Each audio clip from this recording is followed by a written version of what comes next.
You know how amazing you are. Mae Jackie yn gweithio mewn cartref gofal yn Rheolau ac yn ceisio cynnig y gofal gorau. It's not an easy job. You have to have empathy. You have to love it to be doing it. Mae Jackie yn dod o Guyana, yn ne America yn wreiddiol.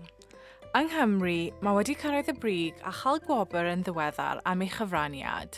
Ond mae'r prif weinidog wedi cyhoeddi newidiadau mawr i reolau mewnfudo yng Nghymru, sy'n golygu byddai pobl fel Jackie ddim yn gallu dod yma rhagor.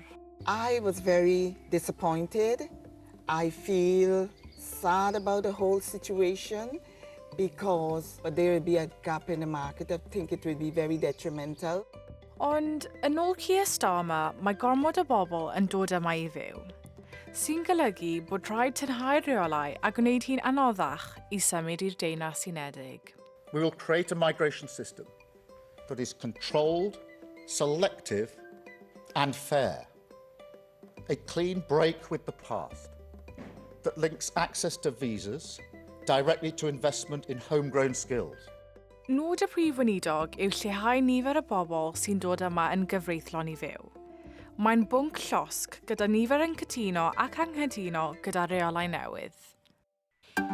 Ym mhobman trwy'r amser, mae ffonau clyfar ac apiau cyfryngau cymdeithasol yn rhan fawr o fywyd bob dydd.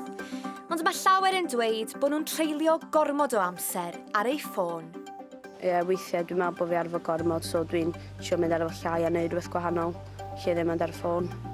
Dwi'n hoffi bod fi'n gallu cymdeithasu o ffrindiau fi gyd, cos dwi'n meddwl bod o'n rili dda, a da ni'n cael clywed lot o stwff sy'n digwydd yn y byd o gwmpas ni. Dwi ar ffôn fi tua 5 awr y diwrnod, ond dwi'n gwybod bod lot o bobl ar ffôn nhw lot mwy na hynny.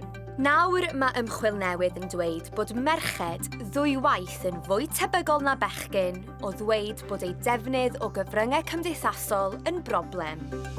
Roedd un o bob 5 merch gafodd ei holi yn dweud ei bod wedi methu rheoli ei defnydd o gyfryngau cymdeithasol, yn meddwl am pryd y gallen nhw defnyddio'r apiau nesaf ac yn defnyddio cyfryngau cymdeithasol dros weithgareddau eraill fel chwaraeon a hobïau.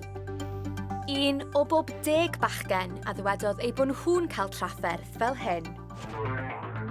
Nath Chennai wneud rhaglen arbrawf yn ddiweddar, lle buodd hi heb ei ffôn am 5 diwrnod. Surely di hwnna methu fod yn iawn. 14 awr a 29 munud. Really average? Wel, mae'n deud ddoe.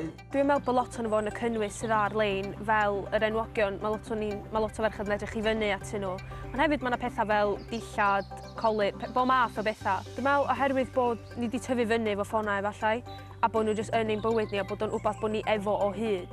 Problem yw datrys felly, a falle'r tro yma, dyw'r ateb ddim ar flaenau ein bysedd.